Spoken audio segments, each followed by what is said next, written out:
Now, let's go to the Middle East, where Israel's military says professional failures led to the killing of the 15 medical workers in Gaza last month. Israel has now dismissed the deputy commander of the unit involved. The personnel died after a convoy of ambulances and a UN car came under fire by Israeli forces. They were working for the Palestinian Red Crescent Society, who say that the IDF's report on the incident is full of lies. They claim it shifts responsibility to a personal error when the truth is different. Now, let's get some thoughts from Eylon Levy, head of the Israeli Citizen Spokesperson's Office. He's also a former spokesperson for the Israeli government and a media advisor to the president there. Hello, Eylon. Hello, Will. How's it going? The controversy over this incident sort of keeps going on and on. I mean, are you confident that we've got to the bottom of it? Well, the international media have been pressing for answers, and the IDF has taken its time to perform a thorough investigation. And what it found is that the IDF messed up. The commander on the ground thought that he was dealing with Hamas terrorists and therefore ordered the troops to open fire. Now, it's easy to understand why they made that mistake. This was an active combat zone. Only an hour earlier, there had been a shootout with Hamas at the same spot. They saw the vehicles approaching quickly, stop suddenly, and then people jump out of the cars. And they thought that they were Hamas terrorists. And they thought they were Hamas terrorists because Hamas has a record of hiding in civilian buildings, fighting out of civilian clothes, even using ambulances to transport terrorists, although on this occasion, the soldiers didn't notice that it was an ambulance from that distance. And the IDF has done what any professional military should do, which is to say we messed up and to hold those responsible accountable. In other news in Israel, I mean, Benjamin Netanyahu says he's instructed the Israeli military to intensify pressure on Hamas. They've rejected another temporary truce proposal. I mean, we are now, I think we're quite deep into the longest war that Israel's ever fought in its history. Where's all this going, Eylon? Yeah, this is the longest war in Israel's history, longer even than the War of Independence. And the Israeli government is committed to the three goals of the war that have been the same since Hamas declared this war back with the October 7th massacre: to bring down the Hamas regime, to return all the hostages, and to make sure that Gaza can never pose a threat to Israel ever again. We need to get back the 59 hostages. 24 of them, we believe, are still alive. They're being starved, they're being tortured. The testimonies coming out of captivity are absolutely horrific. But Israel has another responsibility, and that's to make sure that the Hamas regime can never do anything like the 7th of October attacks ever again, because Hamas is a jihadi terrorist group that still has an ability to fire rockets at Israeli cities.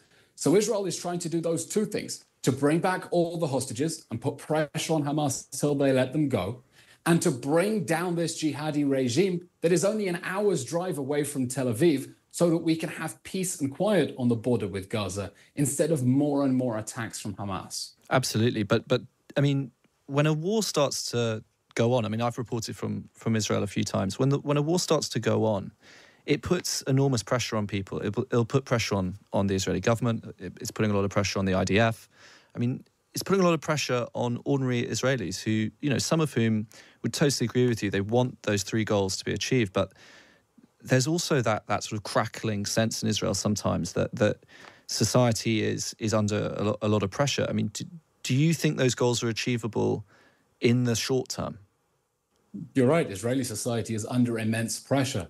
Let's remember, Israel doesn't have a huge standing army. The fighting is being done by 19-year-old conscripts and by reservists, by people with families and jobs and careers and academic studies have had to drop everything, and in some cases have done more than 300, 400 days of reserves. But the people on the front know exactly what they are fighting for. Everyone in Israel understands that after the October 7th massacre, after thousands of Hamas terrorists invaded Israel, butchered people at a music festival, burned families alive in their homes, and disappeared with 250 hostages, this isn't just another round.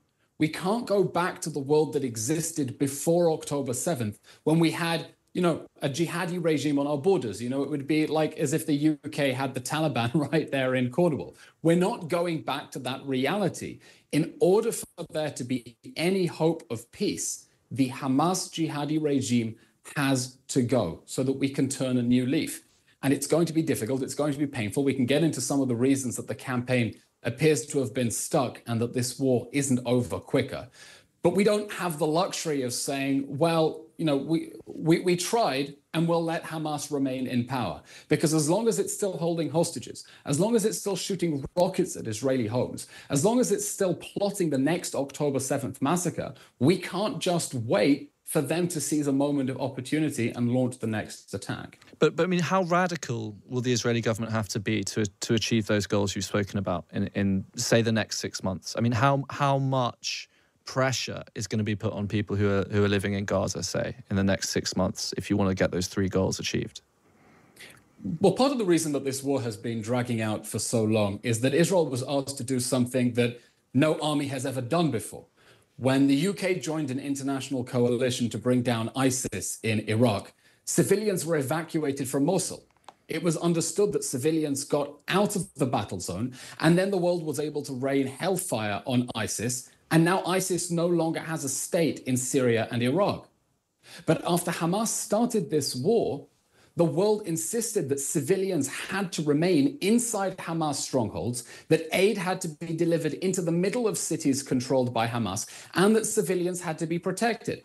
And that was obviously impossible. And that's why Israel tried to evacuate civilians out of Hamas strongholds into safer areas where aid could be delivered. And the UN and other international organizations stymied that.